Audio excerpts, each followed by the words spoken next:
झी5 वर संपूर्ण episode free मध्ये पाहण्यासाठी खाली दिलेल्या लिंक वर क्लिक करा। ए सकाळी सकाळी कटकट नको करू यार। क्लास का बुडवलास? तुम्ही नाही उठवलं। आम्ही उठवलं नाही तर क्लासला जाणार नाहीस तू। आता उठलोच नाही तर क्लासला कसं जाणार? रोज रात्री अलार्म लावते रे डोक्याशी, सकाळी उठतोस, बंद करतोस, पुन्हा झोपतोस। मग नको लावायला, तू ये ना मला उठवायला। अरे मी उठवलं नाही तर उठणारच नाहीयेस का तू? प्लीज सकाळी सकाळी बोर नको करू यार। यार यार काय करतो रे? ताई आहे मी तुझी, आणि ह्याच्या पुढे तू एक दिवस क्लास बुडवलास ना तर तुझी माझ्याशी गाठ आहे। उद्यापासून स्वतःचा अलार्म स्वतः लावायचा, स्वतः उठायचं, स्वतः आवरायचं आणि क्लासला जायचं।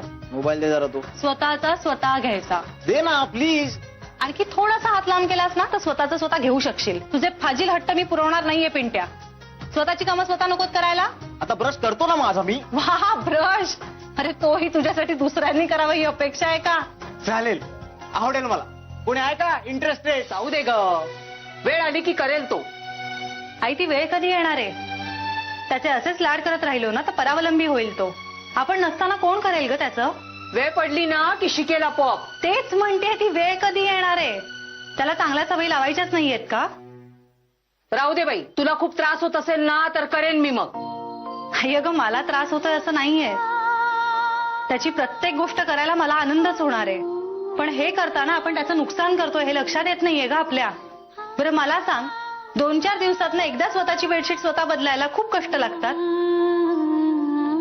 आई अगं या छोट्या छोट्या सवयींनीच ना डिपेंडंट होणार आहे तो। लहान होतास तेव्हा ठीक आहे, पण आता मोठा झालायस आणि तुझं कुटुंब म्हणून आमची जबाबदारी आहे तुला इंडिपेंडंट करण्याची, स्वावलंबी करण्याची। खाण्यापिण्याचे लाड ठीक आहेत रे, पण ही स्वतःची कामं स्वतः केलीच पाहिजेत। कितीही मोठा झालास, श्रीमंत झालास तरी सुद्धा, कारण धडधाकट आहेस आणि लहान नाही राहिलायस। स्त्रीसाठी काही करण्यात आपल्याला खूप आनंद मिळतो, तो आनंद तिने हिरावून घेता कामा नये असं आपण समजावून सांगू तिला। असं आपण समजावूया तिला। इंदू, एखाद्या वेळेस तुझं काम तिनं केलं तर काय बिघडलं? आता वयानुसार पोक्तपणा यायला हवा की नाही तुला? एवढंच तर काम मिळालं होतं मला, बाकीची सगळी कामं ह्याच तर करतात। मग आता रात्रीच्या जेवणाचं तू बघ, तू शरयूला स्वयंपाकघरात येऊ सुद्धा देऊ नकोस।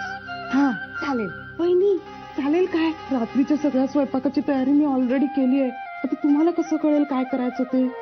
बघितलं ताई, अशी स्वार्थी आहे ही। श्री आपल्या सगळ्यांचाच आहे, त्याचं कुठलंही काम कुणीही करावं आपल्या सोयीनं तर ते नाही, भांडत बसता।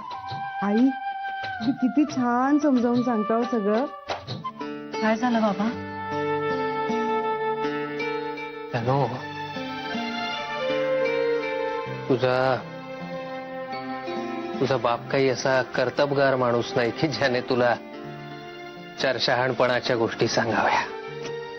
तसं काहीच जमलेलं नाही तुझ्या बाबाला आयुष्यात। असं का बोलताय बाबा?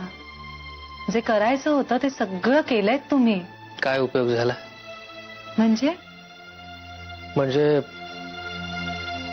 म्हणजे प्रेम फार वाईट असतं बाळा।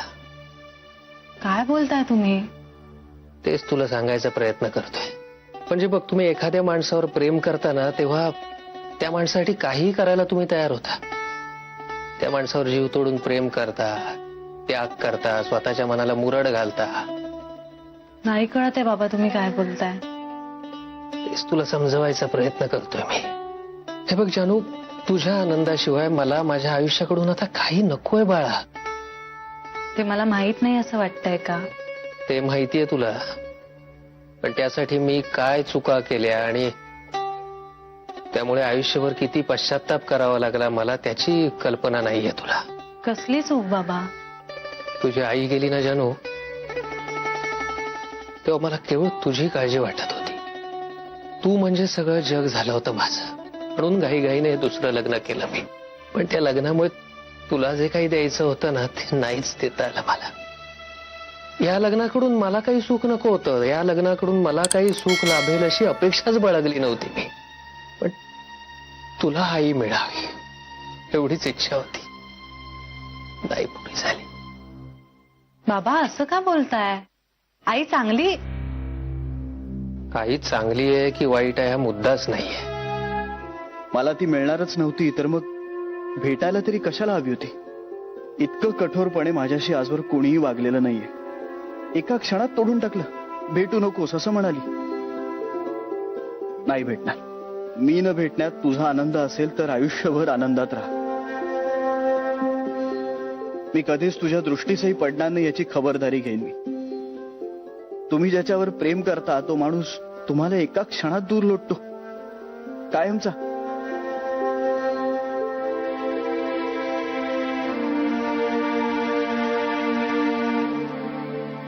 घरात हे कोणालाही कळता कामा नये. माझं प्रेम फुलाच्या आधीच संपलंय हे सगळ्यांना कळलं तर त्यांना माझी अवस्था बघवणार नाही. पण आईनं हे सगळं इतकी वर्ष कसं सोसलं असेल? आजीचंही तेच, आणि इंदू काकूनं, शरयू काकूचंही तेच. बापरे, या लोकांनी तर नुसतं प्रेम नाही, काही वर्षाचे संसार केले आहेत त्यांच्या बरोबर. त्यांना काय वाटत असेल? आज मला काही दिवसांपूर्वी झालेली सोबत आता नाही याचा एवढा त्रास होतोय. यांचं काय? या कशा आनंदात राहू शकल्या? माझ्यासाठी झिजत राहिल्या. आणि मी किती स्वार्थीपणानं माझंच दुःख कुरवाळत बसलोय. घडवलंच बघ.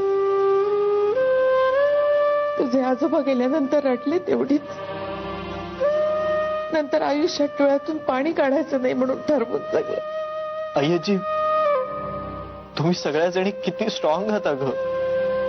कशा जगलात तुम्ही एकट्या? हे एकटेपणाचं दुःख कसं सोसलं तुम्ही? काळ हे सर्वात मोठं औषध असतं बघ. काय होतंय बाळा तुला? तुझी अशी अवस्था पाहत नाहीये रे. आम्ही सगळ्या तुझ्या बरोबर आहोत. तुझ्यापेक्षा महत्वाचं आम्हाला काहीही नाहीये. मी तुम्हाला काही सांगितलं नाही कारण मला तुम्हाला दुखवायचं नव्हतं. मग आता तरी बोल. गेल्या काही दिवसांपासून आम्ही एकमेकांना भेटतोय. मग नाही वर्कआउट होऊ शकलं. अरे पण सगळं ठीक चाललं होतं ना? कसलं बरं आहे याची.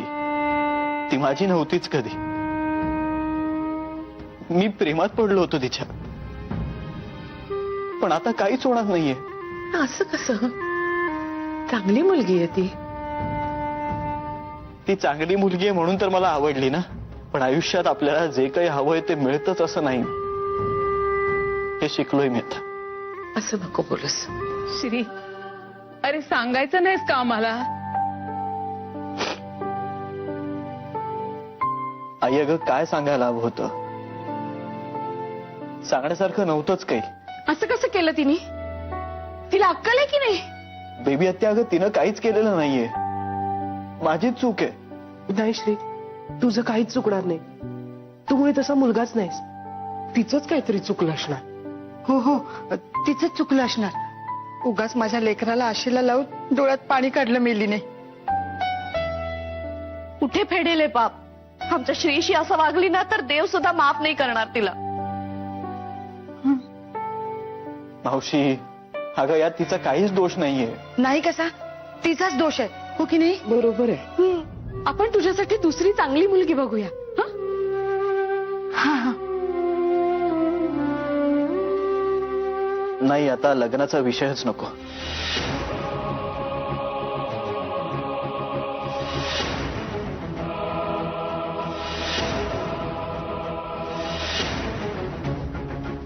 श्री, अरे असं कसं? तुझ्या नशिबात असेल तर? हा, तुझ्या नशिबात असेल ना कोणी. आणि श्री, असं काही ठरवू बिरवू नकोस रे. नाही, आता मला लग्नच करायचं नाहीये.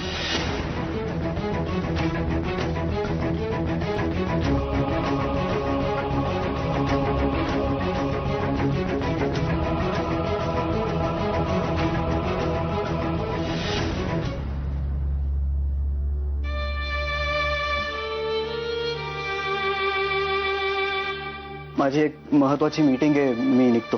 रविवारची? हो. आम्ही येतो तुला सोडायला.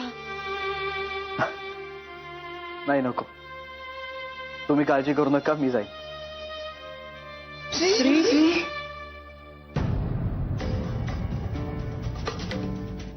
माझ्या कुठल्याही मुलाचा संसार धड झाला नाहीये.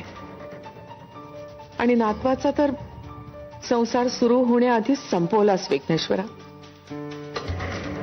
का असं करतोयस माझ्या बरोबर? का? हा पायंडा कधी मोडणार आहे विघ्नेश्वरा? मला उत्तर हवंय. झी5 वर संपूर्ण एपिसोड फ्री मध्ये पाहण्यासाठी खाली दिलेल्या लिंकवर क्लिक करा.